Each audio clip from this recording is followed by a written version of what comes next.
Say, here we are again in another venture of Never Let the Truth Get in the Way of a Good Story. But I got to tell you, there is a lot of truth to a lot of the stories are out here. And Phyllis, my guest here, Phyllis Carlson, who is the director of the Dawes County Museum, south of Chadron. I got to tell you, this is a remarkable place. But one of the stories I want to start with today is right out on your sign on the highway, the 1,000-mile horse race. What can you tell us about that? Oh my gosh, how long have you got? Well, we got a few minutes, so take your time. All right, we'll start out. In 1983, when Nebraska was still a baby, one of our local editors of the newspaper was a correspondent for the larger city newspapers. I'm not certain how they got the stories, whether they did it by telegraph or I don't know. But Pony anyway, Express, maybe. I don't think so. Anyway, he would kind of plant stories that weren't necessarily the gospel, because he liked to keep that my kind of guy. the mystique of the Wild West alive. Sure. In Europe about this time, they were having horse races that were to the death. And he wanted to do the same kind of thing here, but not to the death, because he thought the cow ponies would be up to the challenge. So he put that in As the opposed paper. to the highly bred up horses of the East. Absolutely, those Arabians. Okay. Sure, and, you know. sure. Anyway, so he set up, or he started this article, and the people back east, how far I don't know for sure, but got really excited about it. Took them up. So That they, sounds like a tavern conversation, doesn't it, Phyllis? doesn't it? I think we could whip them hillbillies out there. I think we could take on those cowboys. That's right. Sure. And so they got excited about it and wrote back. And when Chadron got news of it, it was like, oh, maybe we better plan this thing if they're really going to come. Uh-oh, here they come. So they did. They planned it out. And in the meantime, a lot of other things were going on. So they sent a man by the name of John Barry and some others to set out a route between Chadron and Chicago. Which sounds like a task in and of itself. It was. And the reason they chose Chicago was because the World's Fair, it was called the Expo then, was in Chicago that year. And who was in Chicago that year with his show? Buffalo Bill Cody. Buffalo Bill. So Buffalo Bill Cody heard about it, and he said, you know, if you'll let my show be the finish line, I will add some money to the winnings.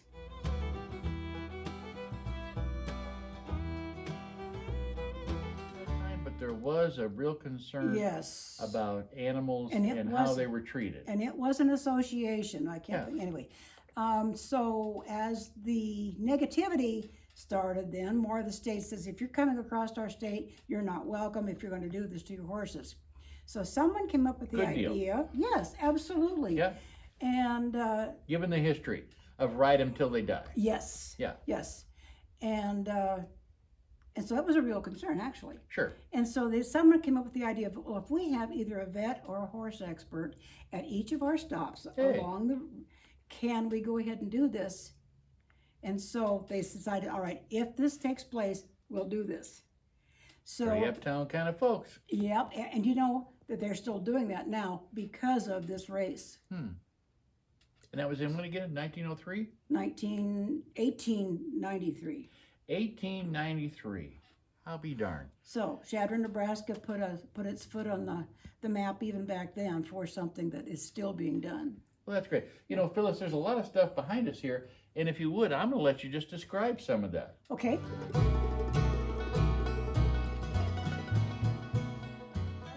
Each of the riders was allowed 2 horses and ride one, have one come along. And so the route was almost exactly 1,000 miles from Chadron to Chicago. And you can see that there's the towns of where they stopped, and it looks like a fairly straight route for a horse, or, you know, for a race. When the race day came, there was only 9 riders. Between all of the negative publicity and everything, just 9 riders. Doc Middleton, maybe that name may be familiar to some of you. He was one of the riders. And the gentleman who laid out the route, this John Barry, wanted very badly to run the race. And they said, well, that wouldn't be fair because you know the route. And you can't get money for something you know better than everybody else. And he said, well, how about if I run the race but don't qualify for any of the winnings? And so they decided, okay, that would be all right. Anyway, they did not leave Chadron until about 5 o'clock in the afternoon. There evidently was a rainstorm that morning, but they left from the Blaine Hotel, and there was a crowd, they say, of about 3,000. There was a band and everything, but just those few riders. And if Hollywood had their way, it would be a thunderous cloud of smoke and they would have gone off. But they didn't. The newspaper said they sauntered out of town. Well, they had so many miles to go and it was late in the evening, they knew what they had ahead. So they weren't in no big hurry. Matter of fact, one gentleman actually came back and to kiss his family goodbye. Anyway, they did have, the route was run, and along the way, there were some men that got ill. A few horses had to drop out. And so as they stopped, there was always about the same handful of gentlemen each time. And one of the gentlemen, this Mr. McDonald, was always the last one in. So when the race was run, it took them 13 days and they averaged 73 miles a day. That's a lot of saddle time.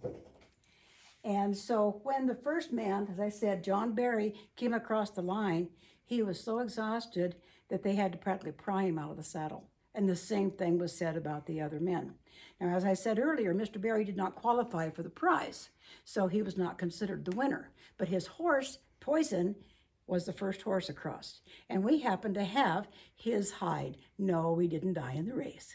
He lived a good life, and the family thought so much of him, they made a blanket out of him.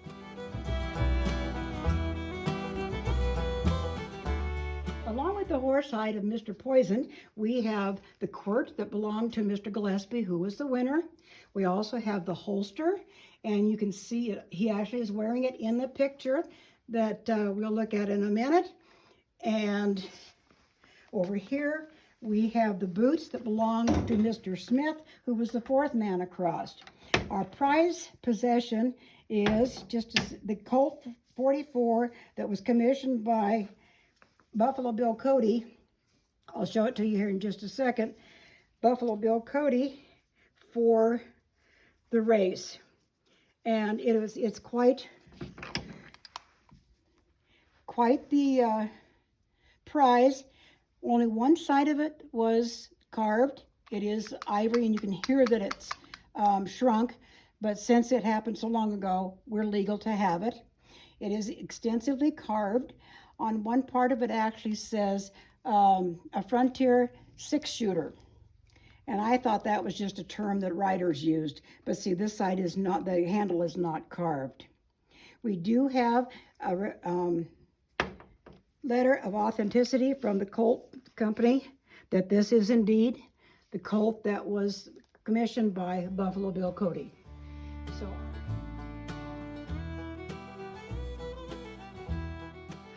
Say, we've been out here at the Dawes County Museum today, south of Chadron in Nebraska, and we have been visit with Phyllis Carlson to the amazing story of the 1,000-mile horse race from Chadron to Chicago, which, in all honesty, sounds to me like it maybe would have come to the notion, been conceived through the notion of maybe a shot or two of whiskey, but nonetheless, it was history setting.